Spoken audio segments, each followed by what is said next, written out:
La réalité extraterrestre. Notre univers est âgé de 13,7 milliards d'années, notre galaxie de 8 milliards d'années, et notre planète n'en a que 4,5 milliards. Notre galaxie est 2 fois plus ancienne que la Terre, et elle comporte plusieurs centaines de milliards d'étoiles, comme notre Soleil, dont un pourcentage certain possède des systèmes planétaires également.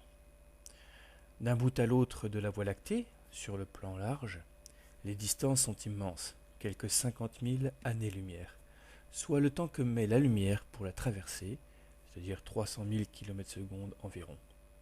Bref, tout, vraiment tout est gigantesque. À cela, ajoutons que nous ne connaissons même pas 5% de notre univers, que nous découvrons encore de nouvelles galaxies, de nouveaux soleils, de nouvelles planètes chaque année. Les scientifiques semblent ouverts à l'idée que les comètes peuvent se comparer aux abeilles sur Terre. Ces dernières, en allant de fleur en fleur, contribuent à la propagation et à la survie de celle-ci par la dispersion du pollen fertile. Les comètes joueraient ce rôle car en effet, des micro-organismes extraterrestres survivraient à la surface et seraient amenés, lorsqu'elles se disloquent peu à peu sur leur parcours et à l'approche des soleils, à retomber sur des planètes par le phénomène de l'attraction. Et ces planètes peuvent présenter les conditions nécessaires à l'accueil de ces êtres vivants pour la naissance de la vie en surface ou en profondeur. Notre planète Terre a peut-être été ensemencée par une comète il y a un peu plus de 3,5 milliards d'années. Les comètes assureraient la panspermie naturelle à travers l'immensité de l'univers depuis toujours, et il est envisageable de penser que celles qui auraient donné la vie sur Terre les donnaient aussi ailleurs, avec les mêmes micro-organismes. La question de la première comète détenant la vie se pose toujours comme la question de l'avant-Big Bang, des questions sans réponse pour le moment. Par contre, ces données ont maintenant tendance à nous recadrer dans l'espace et le temps. Et quand je dis nous, je parle bien évidemment de l'humanité, de son origine connue à maintenant.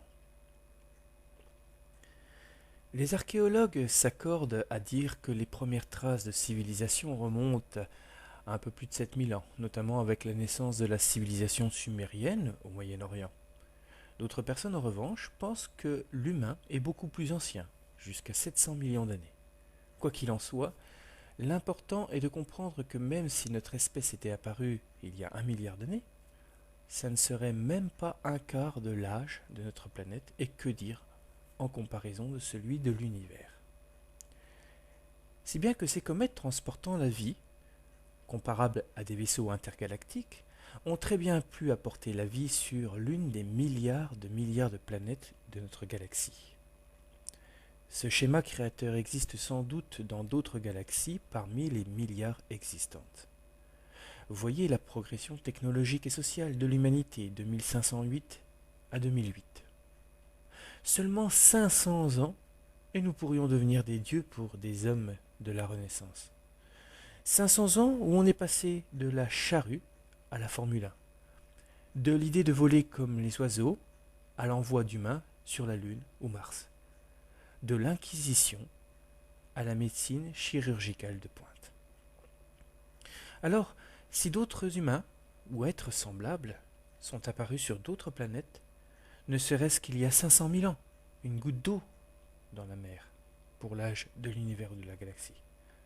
Il est impossible d'imaginer leurs possibilités techniques et mentales, tout comme il était impossible à l'homme de l'an moins 5000 ans avant Jésus-Christ d'imaginer qu'on boirait un jour notre lait en le sortant d'une boîte en carton contenue dans un réfrigérateur et que nous serions capables de résoudre des équations complexes. Ils ne pouvaient tout simplement pas en avoir conscience. À partir de là, il est fort compréhensible que l'interventionnisme extraterrestre dans l'histoire humaine mondiale ne fait plus aucun doute au regard du nombre d'indices laissés dans le monde et que nous commençons seulement à déterrer et à analyser avec l'aide des nouvelles découvertes et connaissances scientifiques. Seule ombre au tableau, que penserait l'humanité si elle apprenait que des êtres sans doute plus anciens et évolués qu'elle sont présents quotidiennement sur Terre et que cela dure depuis que l'homme est né. Que penserait-on si nous découvrions que notre espèce est une création artificielle parmi d'autres, une création extraterrestre? Est-ce que la belle image des humains cultivant le jardin d'Éden ne pourrait pas se transformer en humains esclaves malgré eux et voués au pire labeur? Que deviendrait la crédibilité de ceux qui soutiennent que l'homme descend naturellement du singe et uniquement du singe? Quel regard pouvons-nous porter sur d'anciens textes relatant l'arrivée des dieux par le ciel dans des chars d'acier? Ces mêmes dieux qui fondèrent avec les humains les bases civilisatrices, peut-être même après qu'une autre civilisation planétaire dominante se soit éteinte brusquement. Sur le forum, nous ne sommes pas seuls. Nous ne nous posons plus la question de savoir si des extraterrestres existent quelque part ou nous visitent. Nous laissons cette question aux scientifiques. Nous sommes plutôt dans un questionnement plus pressant. Que nous veulent-ils? Les différentes expériences vécues par les humains après la Seconde Guerre mondiale en rapport avec les extraterrestres sont tellement nombreuses et variées qu'il est difficile de bien comprendre l'objectif de ces visiteurs. Cependant, si cela confirme au moins une chose, c'est la forte probabilité d'une biodiversité semblable à la Terre sur d'autres planètes et que des êtres semblables à nous utilisent des moyens de locomotion pour visiter d'autres mondes depuis des millénaires. À moins que ce ne soit une manipulation d'une seule et même espèce extraterrestre. La question suivante est: quelle est notre place? À savoir si nous sommes des proies, des êtres égaux, des êtres insignifiants ou si nous représentons un danger. Il est possible aussi que nous soyons perçus de toutes les manières par différentes civilisations universelles. Dernière question. Quel avenir maintenant que l'on sait? Cette question est terrible car si à une époque nous avons pu être des esclaves, quelles sont les certitudes pour que cela ne se renouvelle pas? Il faut juste espérer pour notre propre sécurité qu'il existe un ONU à vocation universelle. À l'heure actuelle, peu importe le regard que portent certains humains sur d'autres comme nous, qui sommes convaincus, refusant de faire comme si de rien n'était, nous persévérons la conscience libre, déterminés à informer de cette réalité et non de se faire complice d'une illusion perdue. En France, la loi punit l'humain pour non-assistance à humain en danger, tout comme elle pénalise le silence de ceux qui savaient et qui se sont tus. Nous considérons que fermer les yeux ou cacher des informations sur la réalité de la présence extraterrestre constitue une violation de notre souveraineté, ou tout au moins un abus de pouvoir. Pire encore, un pays qui entretiendrait des relations diplomatiques ou autres avec une nation extraterrestre s'exposerait à des sanctions et peut-être même à des déclarations de guerre d'autres pays.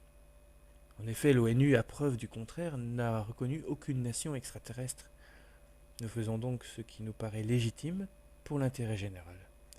C'est pourquoi nous demandons que soit mis en place un dispositif concret d'information citoyenne sur la réalité extraterrestre et se préparer en fonction des intentions de ce qui, pour le moment, est considéré comme un danger imminent et radical pour l'humanité ou un espoir de paix sur toute la surface du globe. Nous considérons que cacher cette information capitale à l'humanité sous prétexte de stabilité mondiale, tant sociale qu'économique, surtout économique, n'est qu'une façon de ne pas perdre le contrôle de ses intérêts personnels ou communautaires. Nous nous refusons d'être soumis à un ordre mondial ou national qui décide pour nous ce qui est bon ou non de savoir. Occulter la réalité extraterrestre revient à donner énormément de pouvoir aux sectes qui utilisent le filon extraterrestre et font des victimes chaque semaine. Pour nos enfants, nous nous devons de rester dignes et honnêtes et vivre dans la réalité. Si cette ou ces civilisations nous sont hostiles, alors le savoir permettra sans aucun doute de réunifier l'humanité entière et de vivre en conséquence. Si elles nous exploitent, nous devons le savoir, nous ne sommes pas des animaux d'élevage, nous sommes allergiques aux oppresseurs. Si en revanche une collaboration saine est possible, des solutions pourront être trouvées pour combattre des maladies mortelles et résoudre les problèmes de pauvreté alimentaire et les problèmes de pollution. Nous n'avons pas choisi de naître sur Terre où le système rend l'individu dépendant de la société, pour le propre maintien de celle-ci, mais nous avons le pouvoir de lui donner les bonnes clés pour construire son avenir. Certains choisissent délibérément de ne pas savoir, pour vivre une vie tranquille et sans autres soucis supplémentaires. Cette attitude les regarde, on se doit même de la respecter, mais nous faisons référence à l'histoire de l'homme, justement, où cette attitude aurait dessiné notre présent sous un autre jour si on avait ignoré le nazisme ou les camps de concentration. La comparaison peut être forte, mais nous soucions-nous de ce que peuvent ressentir les centaines et les centaines de personnes qui ont vécu le traumatisme d'un enlèvement par des extraterrestres. La souffrance n'a-t-elle de valeur que si son origine est admise par tous ? Des humains comme vous et moi, régulièrement, voient leur vie basculer définitivement dans l'indifférence ou l'incompréhension générale, sans aucun moyen de guérir véritablement. Tant que la réalité extraterrestre sera ignorée, des enfants continueront à servir de cobayes à des êtres dont on ignore tout dans le silence général, et nous doutons fortement qu'aucune autorité publique ne se soit jamais un jour penchée sur le dossier en toute discrétion. Le déni de réalité est-il compatible avec le principe de démocratie ? Nous vous laissons y réfléchir.